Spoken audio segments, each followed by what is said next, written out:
নতুন মুখ্যমন্ত্রী হিসেবে শুভেন্দু অধিকারী তিনি বিধানসভায় ঢোকার আগে সিঁড়িতে প্রণত হয়ে শ্রদ্ধা জ্ঞাপন করলেন। আর এই একই ছবি আমরা দেখেছিলাম 2014 সালে, যখন প্রথমবার প্রধানমন্ত্রী হিসেবে লোকসভায় প্রবেশ করছিলেন নরেন্দ্র মোদী। এভাবেই লোকসভায় ঢোকার আগে প্রণত হয়ে শ্রদ্ধা জ্ঞাপন করেছিলেন নরেন্দ্র মোদীও। আর আজ সেই একই ছবি দেখা গেল বিধানসভায়।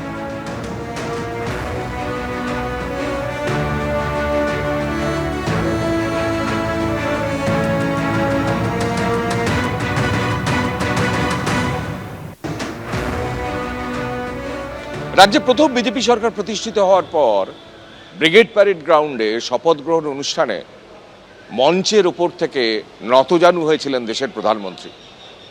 আর আজকে রাজ্যের মুখ্যমন্ত্রী প্রথম বিধানসভায় ঢুকে এই বিধানসভার মূল ফটকের ঠিক এই জায়গাতেই ঠিক সেভাবেই নতজানু হলেন শুভেন্দু অধিকারী। আমরা আছি বিধানসভায়। আজকে বিধানসভায় বিধায়কদের প্রথম শপথ, আগামীকালও সেই শপথ হবে এবং আজকে মুখ্যমন্ত্রী প্রথম শপথ দেবেন বিধায়ক হিসেবে।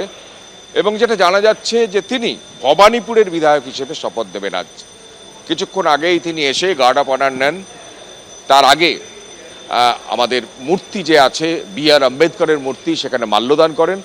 গার্ড অফ অনার নিয়ে আগের বিরোধী দলনেতা যখন এখান দিয়ে ঢুকতেন ঠিক সেইখান দিয়েই আজকে মুখ্যমন্ত্রী শুভেন্দু অধিকারী এইভাবেই ঢোকেন।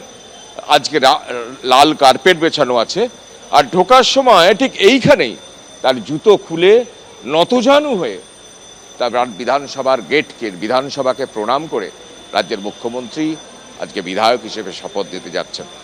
প্রধানমন্ত্রী নতজানু হয়েছিলেন ব্রিগেডের মাঠে শপথের দিনে, আর মুখ্যমন্ত্রী নতজানু হলেন তার বিধায়ক হিসেবে শপথের দিনে বিধানসভার মূল ফটকের নিচে। ক্যামেরায় শ্যামল জানার সঙ্গে কৃষ্ণেন্দু অধিকারী, এবিপি আনন্দ, কলকাতা।